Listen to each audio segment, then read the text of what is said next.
tardes, o casi tarde. Yo empiezo a contar las tardes cuando como. Todavía no he comido, pues para mí todavía es por la mañana. Bueno, yo soy Marcos Salas.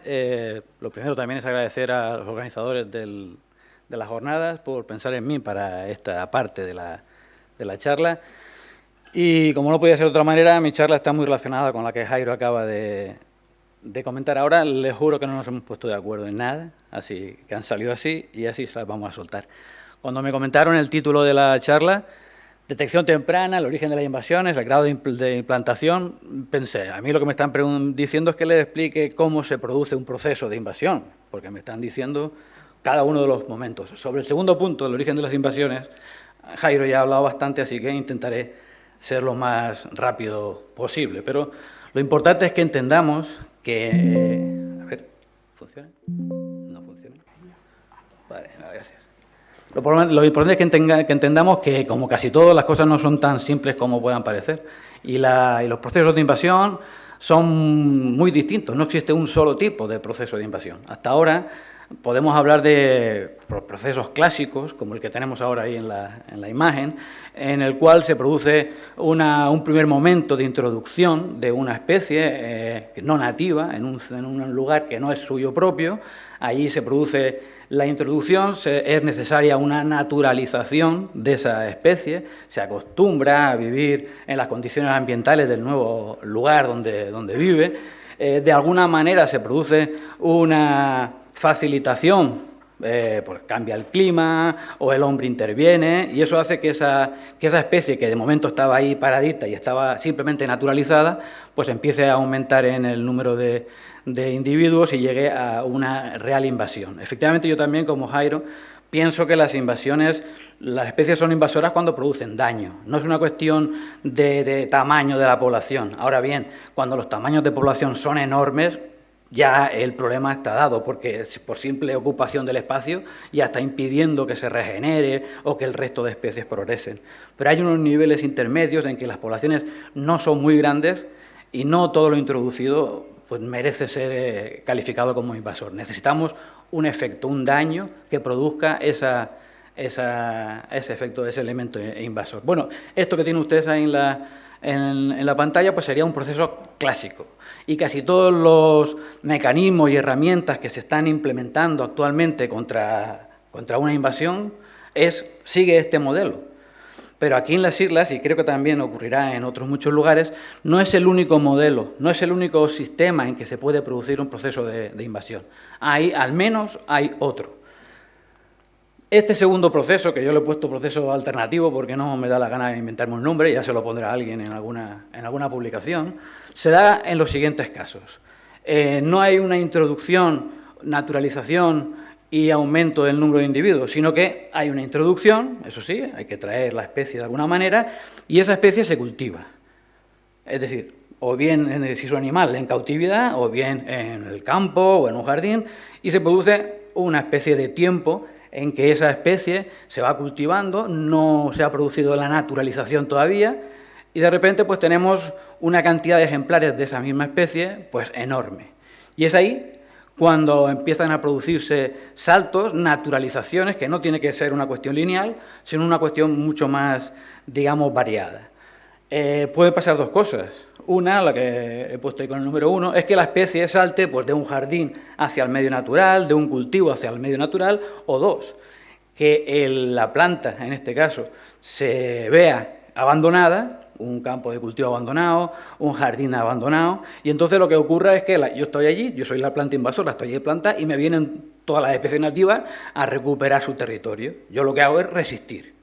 Así que existen esos dos procesos de esta forma alternativa de invasión, procesos alternativos de invasión, ¿vale?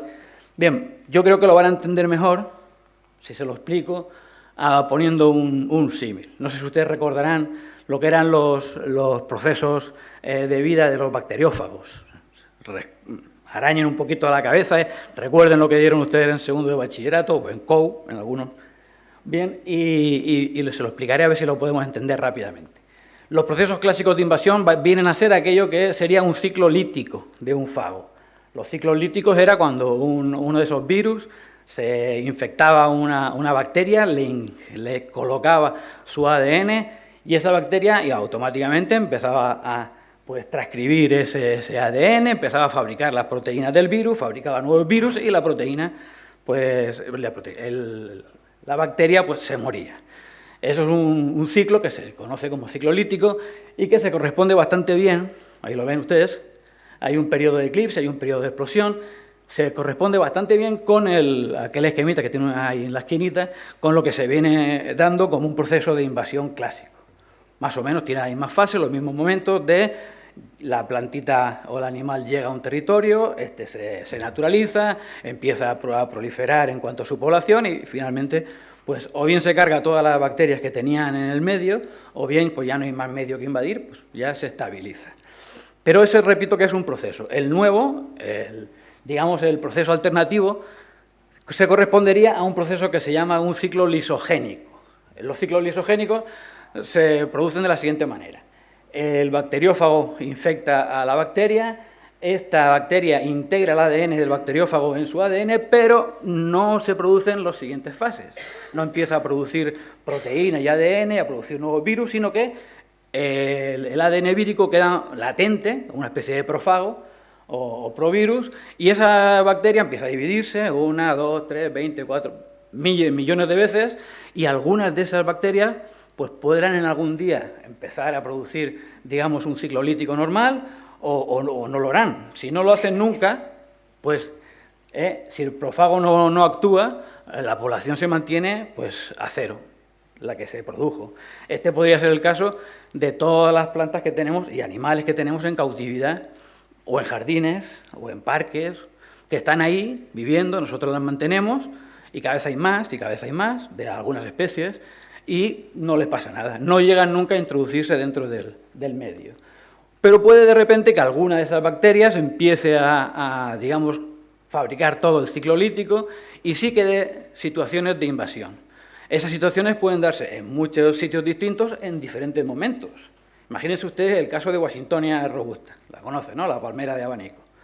En los años 40, 50, 60 se empezaron a plantar Washingtonas de estas por todas las islas y ahora resulta que tenemos una población de Washingtonias robustas en todas las ciudades, en todas las carreteras, enorme. Yo creo que habrán casi tantas Washingtonias como Phoenix. ¿Qué ha pasado? Pues claro, la cantidad de semillas que producen esas Washingtonas han hecho que empiecen a darse casos de introducciones e incluso de invasiones. Se están creciendo Washingtonas en todos los lados, en todos los barrancos, en todos los charcos nitrificados, e incluso como malas hierbas en algunos huertos urbanos. Bien, pues eso, digamos, no es un proceso de invasión normal, sino que es un proceso de invasión distinto al clásico. Bien, puede pasar esto también, que de repente todas las bacterias que tenían el fago dentro empiezan a producir y se establezca pues, una explosión enorme de individuos y no podamos controlarla.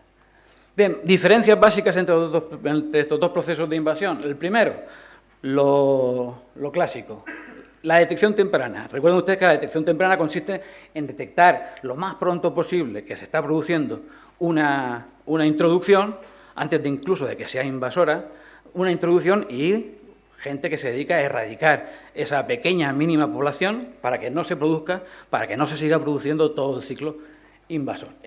Para eso se creó y en eso consiste la detección temprana. Bien, el origen de las especies de este tipo, pues claro está, ahí pone, se lo explico rápidamente, que está el origen de estas invasiones, de este proceso, se debe al comercio, se debe al transporte y confirma lo que llaman el dogma imperialista. El dogma imperialista se trata de que hace ya algunos años las personas pensaron que los países, la flora invasora de un territorio tenía que estar relacionada con su polis, ¿no? Con la zona de la que era más colonia. Eso seguramente es un concepto anglosajón, así que todos los países que fueron en su día países del Imperio Británico, pues es lógico que tuviesen mucha relación con Inglaterra y, por tanto, que muchas de sus invasoras procedieran de Inglaterra. En este caso se da. Siempre que hay relación comercial o de transporte entre dos lugares, pues entonces se producen estas invasiones. Y los grados de implantación son distintos dependiendo de dos factores. Uno, las características de cada especie Y dos, las interacciones ecológicas que esa especie pueda realizar, pueda llevar a cabo con las especies del nuevo territorio que ocupa. Pero en los procesos alternativos no funciona ninguna de estas cosas, funcionan igual. Por ejemplo, en la detección temprana, pues no sirve para eliminar la posibilidad de invasión, porque yo voy, me doy cuenta que hay una población de Washingtonia robusta por aquí, voy, la quito, y ya no se pueden producir, claro que se van a producir, hay Washingtonias robustas para aburrir, dentro de 2 semanas aparecerá otra en un sitio, después aparecerá otra. El papel de la detección temprana se limita mucho, ya no sirve para lo que servía antes, para impedir desde el principio la invasión. El origen de las especies tampoco es el mismo, porque no tiene que ver con el origen actual de relaciones entre los territorios, sino más bien tiene que ver con pues, de dónde tienen las flores más bonitas. En Sudáfrica, pues traemos de Sudáfrica, porque el objetivo de esta importación no es una cuestión ya de comer, sino ornamental. Y el grado de implantación, pues ahora depende de 2 cosas. Sigue dependiendo, claro está, como siempre debe ser, de las características de cada especie, pero también depende del tiempo que lleva la especie en el territorio, del tamaño de la población inicial, etcétera, de otros factores que no son las interacciones que puede realizar la especie con las especies del hábitat nuevo. Bien, ejemplos de procesos clásicos que se están dando, se han dado y se darán, eso no hay problema. Por ejemplo, los corales introducidos mediante las plataformas. Estos corales proceden de las zonas donde las plataformas están trabajando, se han ido, digamos, acercando, viviendo, van viviendo en las zonas próximas a los puertos donde llegan estas plataformas y más o menos van a ir aumentando población y van a producir, si no ya lo están produciendo, daños en el ecosistema. El alga asiática, igual, procede de las aguas de lastre o procede de los cascos de los barcos y es cerca de los puertos donde se producen esas introducciones, donde se produce. Y un ejemplo muy claro es Andriala laxiflora. Andriala laxiflora es una plantita, una andriala, una pequeña margarita amarilla, que está en 2 islas, Tenerife y La Palma. Y sus únicas localidades están pues, cerca de los aeropuertos de aquí de Los Rodeos y de La Palma. Donde llegan los, digamos, propábulos es donde se aparecen las primeras poblaciones. Estas, si fuésemos ahora un equipo de personas, las erradicáramos de allí, ya sería muy difícil que volvieran a aparecer, hasta que no venga otro avión con más semillas de Andriala laxiflora, bueno, y alguna semillita que pueda estar ya en el banco del suelo, pero bueno, tiene sentido la detección temprana. ¿Ejemplos de procesos alternativos? Pues casi todo lo que ustedes se puedan imaginar. La mayoría de las especies, animales y vegetales, que hoy en día nos están dando más lata, proceden de cultivos, proceden del ganado, es decir, no han seguido la pauta clásica. Bien, ¿cómo se distribuyen estos procesos en los diferentes tipos de seres vivos? Los que están, al menos los que están en el Catálogo Nacional de Especies Exóticas Invasoras. Los hongos, la mayoría se producen, se transportan por la tierra, así que van a llevar un tipo clásico de invasión. Pero la flora que tenemos ahí, las floras básicamente son plantas ornamentales. Las 68 plantas nacionales o 46 canarias que están en el catálogo de especies exóticas invasoras son ornamentales, proceden del cultivo. Nosotros las hemos traído legalmente, las hemos cultivado legalmente, hemos proliferado, se ha proliferado y ahora se han escapado. O hemos abandonado el cultivo y se han integrado en la naturaleza. Así que hay grupos en los que es efectiva la detección temprana, hay grupos en que es muy, muy complicada. De hecho, bueno, este es un caso, esta planta, Solanum meleagnifolium, si han ido para la península la habrán visto, o a Grecia o Italia, fue la que en el trabajo este que dijo del Horizon Scanning, que ha comentado Jairo, salió como más arriba de las plantas que podían llegar aquí a Canarias y que producirían daños ecológicos y socioeconómicos. Es muy fácil que llegue porque, como vemos allí en aquel mapita, está lleno de todos los lados. Y podría venir de 2 formas diferentes. Con un método clásico, es decir, que un pájaro coma las tomatitas pequeñas que tiene la planta, que coma esas tomatitas y que las cague por aquí y aparezcan por ahí en algún lado. O podría venir del segundo método, Es decir, que alguien traiga la planta, la cultive en un jardín o como ornamental y que se vaya expandiendo. ¿Cuál de los dos métodos creen ustedes que es más fácil que se produzca? El que sería más fácil que se produjera una invasión, ¿a partir de cuál de estas dos formas? Que venga el pajarito y cague la semilla o que la plantemos nosotros y que durante un tiempo sea silvestre. Claramente la segunda, porque el pájaro puede cagarlo en el Teide y ahí no va a salir. O puede cagarlo en, yo qué sé, aquí en la laguna y tampoco va a salir. Sería mucha probabilidad que la cagara justo en el sitio necesario, adecuado para que la semilla saliera. Así que este segundo método de procedimiento, este segundo procedimiento de invasiones es mucho más peligroso. Y además, fíjense, por ejemplo, en la primera página, esta es solo la primera página de las especies que están dentro de Redexos, ¿no? De la página web Redexos. Hay muchas, yo diría que la mayoría, que las acacias, el adiantum, esto hace años que están aquí con nosotros. A nadie se le ocurriría, yo al menos no pienso notificar cada individuo de acacia farnesiana que me encuentre en el campo, porque es que no haría otra cosa en todo el día. Aquí hay una, mira, aquí hay otra, no, aquí hay otra. Sería de locos. En cambio, sí que hay otras especies que sí que se les puede hacer una detección temprana adecuada. Sobre todo, como siempre, las especies animales, los mosquitos, etc. Pero las plantas, la mayoría, pues, ¿qué ocurre? Pues que como el grupo de Redexos no puede hacer esa labor, porque ni tiene medios, ni tiene gente suficiente, pues se dedican a hacer lo que realmente hacen, que no es poco, pero no era su labor inicial, o al menos no es la que tenía pensada. Se dedican a detectar poblaciones de estas plantas en zonas especiales, espacios naturales protegidos, en lugares donde no se conoce. Pero esa es una labor que no va a acabar nunca. Porque imagínense que tenemos Bandama, la caldera de Bandama, y yo me encuentro una culebra, que las hay, dentro de Bandama. Vale, la cojo, la tiro, pero es que llegará otra, y llegará otra, y otra, y otra, y eso es un trabajo enorme, y además inagotable, inacabable. Así que la detección temprana sirve para lo que sirve, pero no podemos pedirle más de lo que puede hacer. Y las herramientas, además, con esto termino. Fíjense que las herramientas clásicas que están implementadas son, pues eso, los recursos en frontera, los listados de especies potenciales invasoras, el procedimiento de detección temprana, la ciencia ciudadana, todo eso, que ya está implementándose tanto a nivel local como nacional, etcétera, pues al menos aquí en las islas no está dando mucho resultado. Mientras que para hacer lo otro, para controlar los procesos alternativos, no tenemos apenas herramientas. Primero, como decía Jairo, no tenemos una diferenciación clara de cuáles son nativos y cuáles no. Los listados, afortunadamente ahora con el trabajo de Jairo, pues ya se van a ir, digamos, actualizando, pero no están muy bien afinados. No tenemos un catálogo de especies cultivadas en el territorio. No sabemos lo que se cultiva aquí en Canarias. No hay.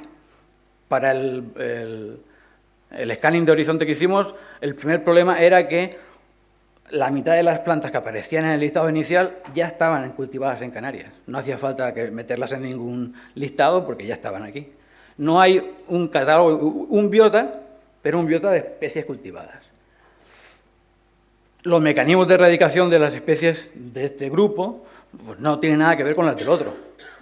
Un alcornoque no se erradica, o un alcornocal como en Osorio, o los pinos pinea de Tamadaba. ¿Cómo erradicamos eso? Es muy complicado. Y necesitaríamos un control de lo que se conoce, lo que hemos llamado hábitats de acogida. En lugar de tener 2 millones de ojos, pues tener pocos ojos, pero que miren donde normalmente están las especies. ¿Qué son los hábitats de acogida? Pues estos hábitats de acogida les llamamos así a hábitats antrópicos, a hábitats hidrofíticos, a hábitats nitrófilos, donde normalmente las especies que se escapan de los cultivos, se van aclimatando.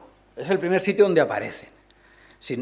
Son fondos de barrancos, son bordes de carretera, son lugares que tienen unas características adecuadas para mantener esa especie hasta que ya sea suficientemente grande, la presión del propágulo sea suficientemente grande como para que empiecen a invadir, si lo van a hacer, espacios, ambientes naturales o subnaturales. Bien, un ejemplo claro y rápido. Esta es la zona de de las Burras, de la playita esta de acá. Esta es la playa de las Burras, esta es la playa de San Agustín. Bien, y toda la zona de arriba de Amurga. Bien, aquí podríamos ponernos a buscar en toda la zona o podríamos distinguir, bueno, para atrás, no, para adelante, distinguir las zonas del tipo que hemos dicho que pueden funcionar como hábitat de acogida. Este barranquillo, donde tiene las instalaciones de Malsa en la parte de arriba, donde tiene las depuradoras, siempre tiene agua, y aquello, fíjense, pueden encontrar todas esas plantas que tienen ustedes ahí. Arundodona, farnesiana, Electropium curasabicum, Sesubium verrucosum, una triple seme, un montón, están allí. O también en esta zona de la esquinita, que son las zonas que reciben todo el agua de los riegos de los jardines y de los chalés que hay por arriba.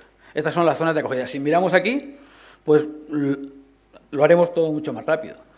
O zonas que también están alteradas, ya no hay tantos. Aquí puede haber, de hecho hay, acacia farnesiana, triple semivacata, maireana, cencro, cetáceo, punta de ilenia, hay un montón de... Hay menos, más conocidas, pero también está invadido. Lo que no voy a mirar, porque es que no tengo tiempo, es en las zonas naturales o seminaturales, porque es que allí no vale la pena. Si tuviéramos controlados y censados todos esos hábitats de acogida en un mapita, pues podríamos ir a buscarlas en lugar de estar esperando a que alguien nos llame y nos diga, mira, me he encontrado tal cosa en tal sitio. Bien, conclusiones, acabo con esto. Hay diferentes procedimientos y cada procedimiento requiere una herramienta distinta. Nosotros tenemos singularidades importantes, históricas y geográficas, que también necesitan esos métodos distintos. ¿Qué requerimos? Herramientas propias. Y lo que requerimos de verdad es un catálogo de especies invasoras, canario. Eso se necesita ya. Funcionamos con el nacional, pero el nacional hay mucho que no es, y hay poquito que hace falta información propia. Necesitamos ese catálogo que les he dicho de especies que estén cultivadas en Canarias para saber lo que tenemos aquí. No hace falta hacer una lista negra de plantas que no se pueden entrar, es que aquí ya tenemos suficiente para echarle horas. Bueno, y lo que necesitamos fundamentalmente es eso, una inversión proporcional al riesgo. Si aquí tenemos 600 y pico especies endémicas que no hay en otro lado del mundo, si aquí tenemos de esas 600 y pico, hay muchas que están en peligro de extinción. Si tenemos mucha necesidad, pues necesitamos una inversión proporcional al riesgo que tenemos de que se desaparezcan esas especies. Lo que pasa que es eso, que hay cosas que hacer, hay tiempo, no mucho, pero bueno, algún tiempo hay, así que hay que planificar, tener recursos y ponerse a trabajar, si se puede. Y nada más. Muchas gracias.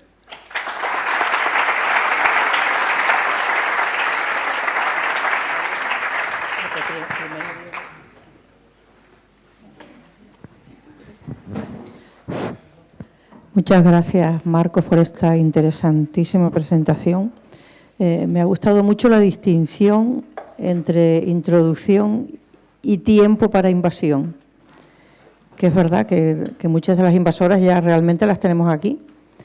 Y bueno, son dos preguntas. Una, ¿hasta qué punto el cambio climático es responsable de que especies que tenemos aquí ahora mismo se conviertan en invasoras cuando hace, como tú dices, hace 40 años que la tenemos, o es una cuestión de acúmulo de semillas? Es una cuestión multifrontal. Uno, el cambio climático empeora nuestros ecosistemas y ecosistemas más débiles son más frágiles a la penetración de especies exóticas, sin duda. Si tuviésemos ecosistemas estructuralmente bien formados, etcétera, las introducidas apenas se meterían. De hecho, bueno, eso es una pelea que siempre hemos tenido con Jairo, con Joserra incluso, lo de las invasiones. A ver, ¿las especies invasoras son un síntoma o son la causa de...? Son las dos cosas. Son un síntoma de que nuestros ecosistemas están mal, y una de las causas por las que están mal es por el cambio climático, y son también unos elementos, unos actores que van a fastidiar más todavía el medio. Pero yo creo que sí, que, respondiendo a tu pregunta rápidamente, yo creo que las especies invasoras necesitan un tiempo para adaptarse. Si las cogemos antes, nos quitamos un problema de encima enorme. Si no las dejamos entrar, mejor todavía. Pero hay muchas que ya están dentro desde hace muchos años y hay que plantearse qué hacer con ellas también. Gracias. Me ha gustado mucho eso de los hábitats de acogida. No solamente para las propuestas en las zonas, márgenes de carretera, por ejemplo, o zonas... Son zonas hídricamente favorecidas, porque, como decía también antes, no sé quién, el agua es fundamental. Aunque en algunas zonas áridas de nuestro territorio el agua funciona como un contaminante. Si tú le pones un reguetón de agua a un cardonal, se llena de mierda, se llena de matojos, se llena de montón de mala hierba, se lo carga. O sea, el exceso de agua también es un problema en los ecosistemas áridos. Y estos cauces de agua incontrolables que hay en todas las zonas turísticas son un lugar pues espléndido para que empiecen a colocarse ahí las especies que vienen de los propios jardines y de que se expandan hacia arriba y que al final causen problemas. Pero enlazando con tu primera respuesta, hábitats de acogida también son nuestros propios ecosistemas degradados, ¿no? O sea, que la restauración en ese sentido va para reducir el número de hábitats de acogida, pienso yo. Si restauramos nuestro ecosistema, impedimos que las especies invasoras se metan. Ya está, no hay más problema.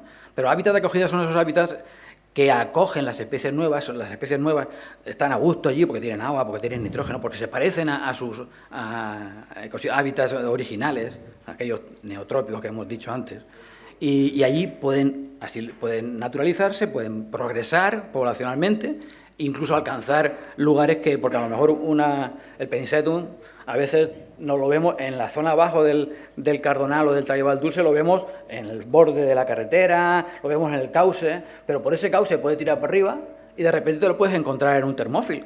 Y se casa aquí este hombre, porque ha subido por el fondo del barranco para arriba. En Huihui está petado de cauces con rabo gato. En ese sentido, y es lo último que digo, que quizá lo más interesante no es saber ya cuál es la lista de invasoras, sino cuál es la lista de invasoras que puede invadir en hábitats bien conservados. Si los hábitats que están bien conservados, yo creo que no hay ninguna que la invada.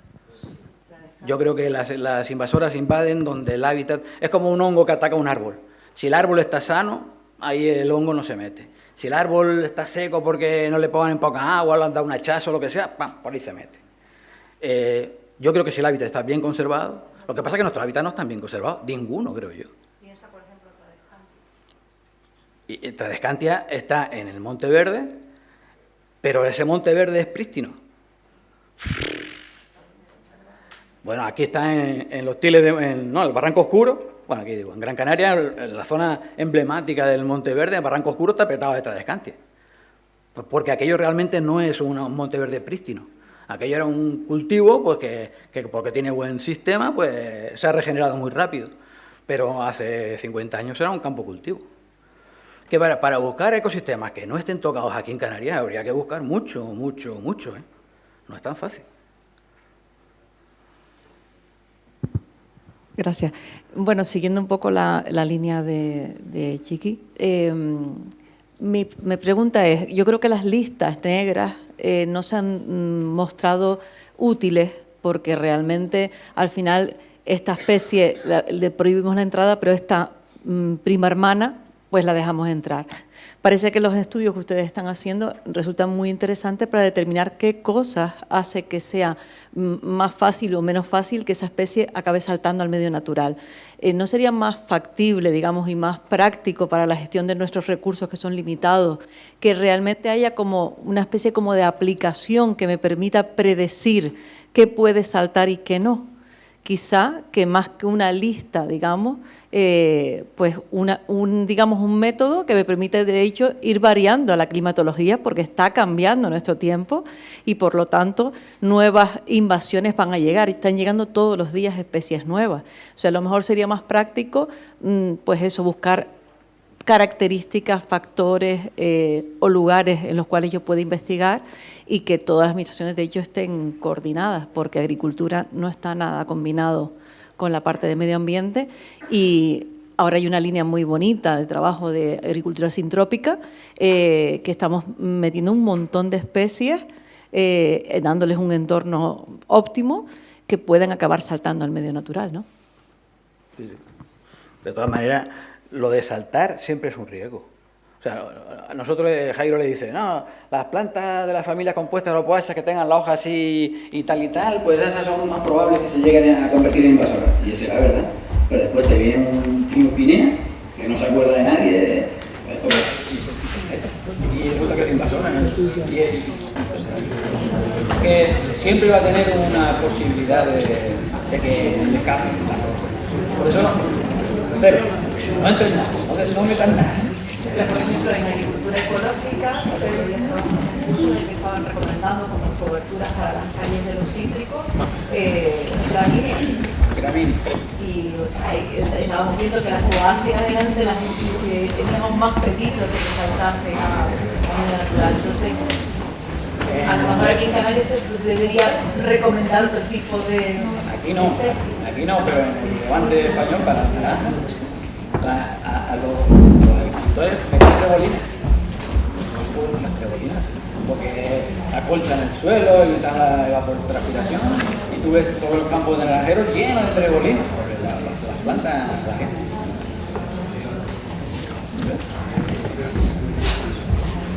Gracias.